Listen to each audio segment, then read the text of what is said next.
Theorem के proof से पहले हम लोग डेफिनेशन ऑफ कॉन्टिन्यूटी को एक नज़र देख लेते हैं। A function f is continuous at x is equal to a when, इसकी पहली कंडीशन है f ऑफ a डिफाइन हो। दूसरी कंडीशन है limit x approaches to a f of x exist करे। और तीसरी कंडीशन है कि फर्स्ट पॉइंट और सेकंड पॉइंट का आंसर आपस में बराबर हो।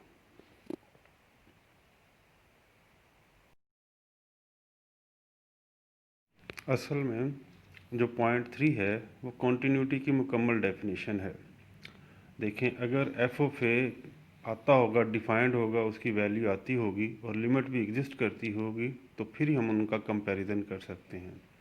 और अगर उन दोनों के आंसर बराबर हों, जैसे थर्ड पॉइंट में नज़र आ रहा है, तो हम कहते हैं कि function x is equal to a के ऊपर कॉन्टिन्यूस है।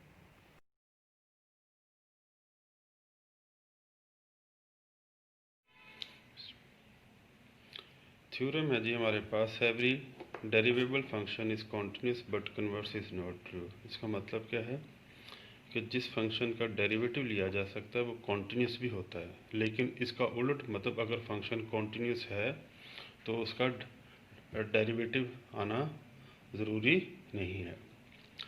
अच्छा, स्टेटमेंट में हमें क्या दिया गया है कि एफ डेरिवेबल है, तो उसी को हम सपोज करते हैं f is derivable at x is equal to a, that is f dash of a exist. ये f dash of a exist करता तो मतलब ये जो डेरिवेटिव वाली लिमिट जो हम लोग पढ़ चुके हैं, इसका मतलब ये वाली लिमिट हमारे पास एग्जिस्ट करेगी। अब हम लोगों ने इसको साबित करने के लिए अपने थ्योरम को स्टार्ट कहाँ से करना है। Now consider f of x minus f of a is equal to f of x minus f of a. दोनों साइडों पे एक ही चीज़ लिखी हुई है। इसको आप डिवाइड कर दें, एक साइड को एक्स माइनस ए से, और मल्टीप्लाई भी करना पड़ेगा एक्स माइनस ए से। ये बेसिकली हम लोग ये ऊपर वाली जो लिमिट जो हमें बताई गई है कि ये एग्जिस्ट करती है वो बनाने की कोशिश करने लगे हैं।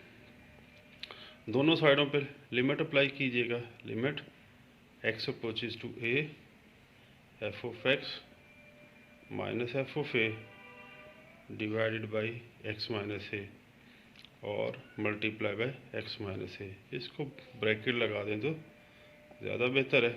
इस साइड पे भी लिमिट अप्लाई करनी पड़ेगी। Limit x approaches to A F of x minus f of a. ठीक हो गया। इसको भी ब्रैकेट लगाना चाहें तो इसको भी ब्रैकेट लगा सकते हैं हम लोग। ये जो लिमिट बनी है हमारे पास, लिमिट को एक मरतबा अप्लाई कर दें अलहदा। Limit x approaches to A F of x minus f of a divide by x minus a. ये लिमिट, क्योंकि लिमिट अगर फंक्शन मल्टीप्लाई हो रहे तो अलहदा लगेगी, इधर भी लिमिट लगानी पड़ेगी x approaches to a x minus a. ये वाली जो लिमिट है हमारे पास, इसको समझें, इस स्टेप में हम लोगों ने ऐसे ही लेके आए हैं।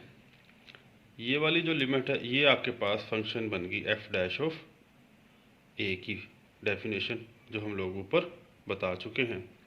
इस पे लिमिट अप्लाई करेंगे तो क्या हो जाएगा, एक्स को ए पुट करेंगे तो ये आ जाएगा आपके पास ए माइनस ए। अच्छा, अब दूसरी साइड पे आपके पास क्या खड़ा है, limit x approaches to A F of x minus f of a. ये चीज़ हमारे पास मौजूद है। इस साइड को कैलकुलेट करें तो ए माइनस ए ज़ीरो हो जाएगा, तो ये सारी साइड को क्या कर देगा, ज़ीरो कर देगा। तो ये आपके पास क्या बच गया, limit x approaches to A F of x minus f of a. ये साइड बच गई। अब दूसरी साइड पे ज़ीरो है, एफ ऑफ ए को उठा के अगर दूसरी साइड पे ले जाएं तो इधर आ जाएगा आपके पास एफ ऑफ ए, और इधर बन जाएगा आपके पास limit x approaches to A F of x. अगर आप लोगों को याद हो तो ये डेफिनेशन बन गई किसकी, फंक्शन की कॉन्टीन्यूटी की। ये क्या बता रही है कि F of X at x is equal to A continuous है, क्योंकि limit x approaches to A F of X किसके बराबर आ रही है, एफ ऑफ ए के बराबर आ रही है। तो यहाँ से ये साबित हो गया कि एफ आपके पास जो गिवन फंक्शन है, एफ इज कॉन्टीन्यूस।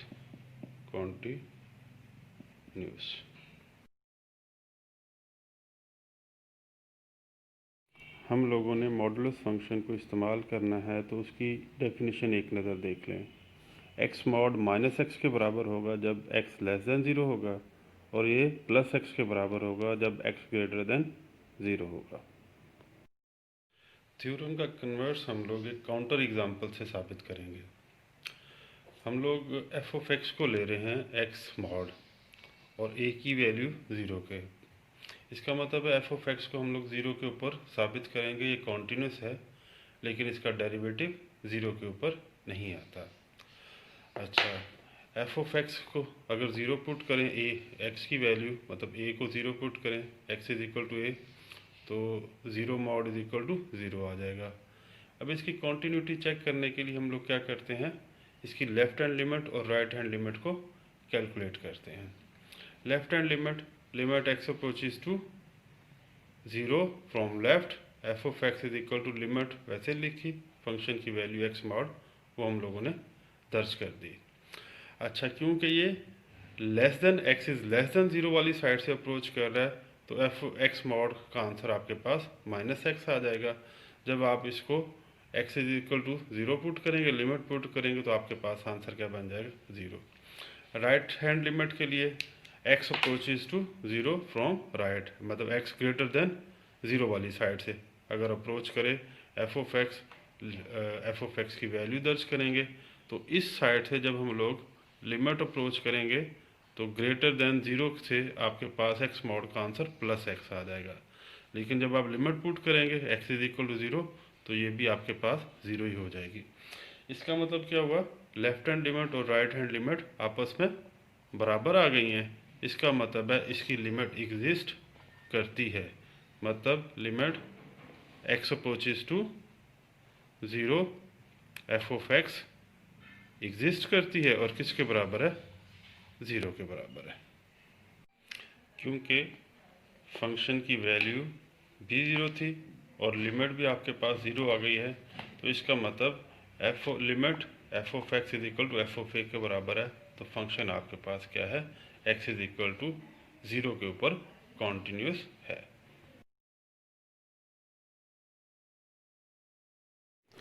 अब हम साबित करेंगे कि function f of x is equal to x mod x is equal to zero के ऊपर डेरिवेबल नहीं है। इसका मतलब उसका डेरिवेटिव एग्जिस्ट नहीं करता है। F is derivable at x is equal to zero if f dash of zero exist.